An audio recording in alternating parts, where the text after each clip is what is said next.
We made it. Finally. Just in time as well. My father would have had my hide if I was late for the banner raise. Come on, Bookling. Keep up, will you? I need to greet my mother and father, and then pay a visit to the smithy, then to the stables, possibly to the armory. I want to be sure my armor and horse are in order for the joust tomorrow. Yes, the joust is tomorrow, but the festivities technically start tonight. The competing knights will be welcomed in with a banquet, and their banners raised. Then the competing order is decided, and each knight will be matched with their starting opponent. My parents will also announce the tournament's prize. My father usually presents a purse of gold, but it can vary year to year. It may be a special prize this year, since he'll be turning 65, but I'm not sure what it will be. Anyway, shouldn't you know all of these processes already, O devoted reader of adventures? I suppose that's fair. Reading can give you an idea, but it's up to your imagination to fill in the things you haven't seen in reality.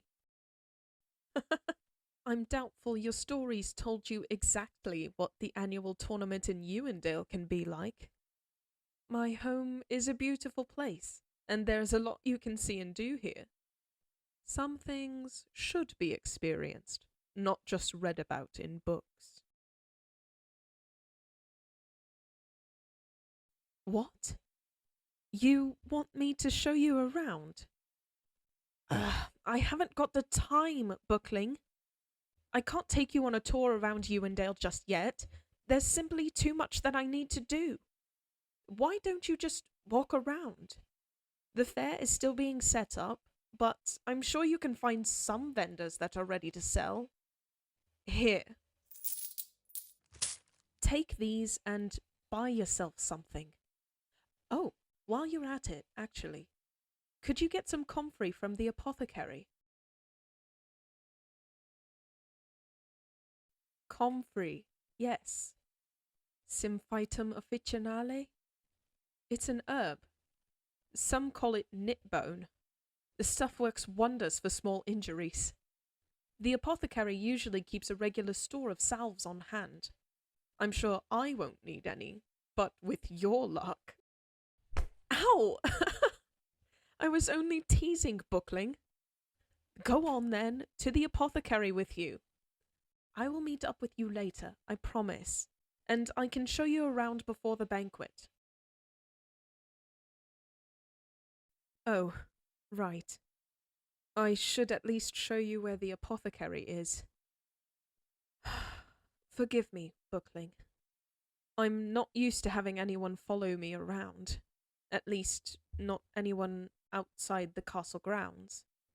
My mother usually sends a few servants to run errands for me, even if I insist on doing most things myself. I actually wouldn't mind having one or two of them now, to show you around and make sure you stay out of trouble. All right. Enough of the teasing. Follow me. I'll show you to the apothecary. Then we can go to the stables, the smithy, and the armory. I'll just greet my parents after everything else. They've waited this long to see me after all. What's one more afternoon?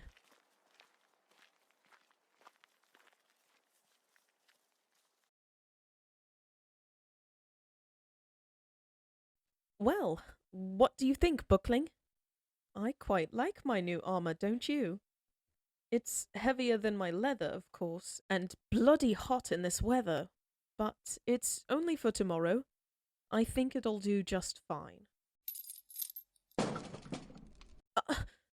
Buckling, put the Morning Star down. Honestly, I can't take you anywhere. You're always fiddling about with things that can hurt you. You're like a lit beacon for trouble. Lady Isolde. It's been quite some time. Shit. Speaking of trouble, Sir Edwin, it has indeed been a while. I trust your travels here were smooth. I see you've already visited the orchards. As smooth as they can be, of course. You look a little bit worse for wear, my lady. And smell a bit worse for wear as well. No time for a bath yet? Not yet, unfortunately. I do apologize for any offense my current state may bring you.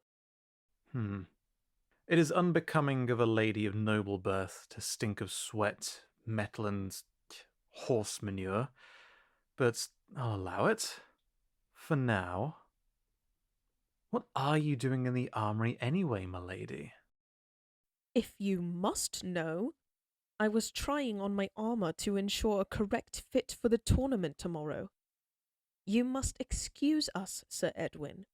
I am sure we'll be meeting again at the banquet hall this evening.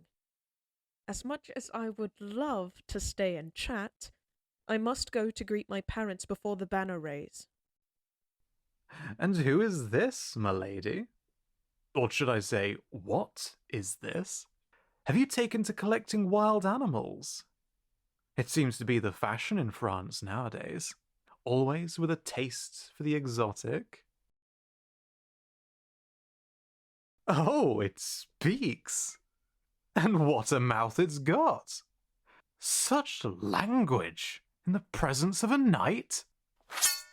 I should slice that tongue from your mouth, peasant.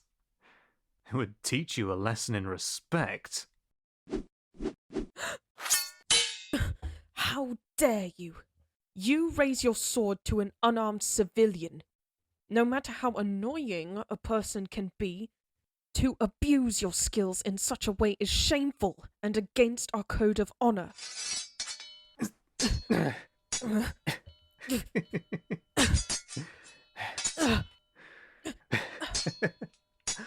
I see your strength has not faded, my lady. I must give fair warning, though. I am still much stronger. Save it for the competition, Sir Edwin. You know the rules. No fighting outside the tournament field. Sheathe your sword and apologize to my friend. Apologize? To peasant filth? Yes, for your insult. My friend is not an animal, Sir Edwin, nor an it, and they will not be treated as such. Not now, Bookling. God, could you just be quiet for a moment? Bookling? Don't tell me this churl is actually literate. Spell something for me, peasant. Bookling, that's not... Let the peasant finish, my lady. Go on, Bookling.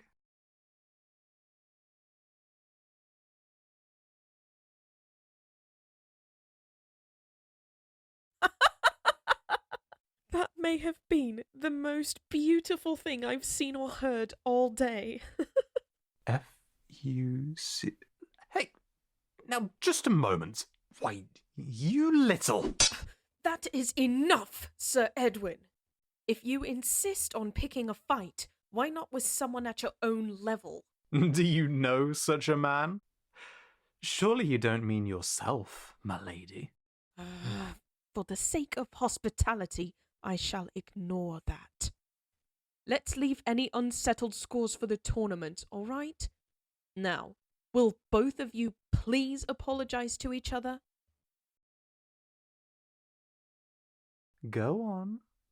Apologize.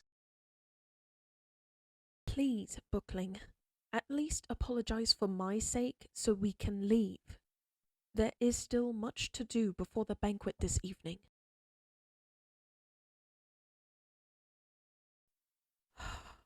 Thank you, Bookling. So, the little peasant does have some manners. I suppose I should offer my apologies as well.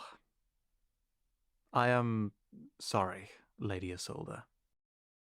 You, you're actually apologizing? Certainly. I am sorry you have been pestered by this buckling thus far. Perhaps after I've won the tournament tomorrow, I can take their head as an additional trophy, along with your hand. You'll not lay a single hand on Wait. What the fuck did you just say? Language. Have you not heard the rumours, my lady? What rumours? Oh, my squire overheard some other squire who overheard a knight, who overheard a maid, who overheard your parents discussing this year's tournament prize. You. That's not possible. My father would never. I suppose we shall find out, my lady. But do clean yourself up before the banquet, please. You should be mindful of your image, given the circumstances. No man in their right mind would want a woman stinking of battle and walking around with rabble. For now, I'll leave you and your peasant to your fitting. After all, you won't have much need of armour after this tournament ends. I'll allow you to enjoy it while you can.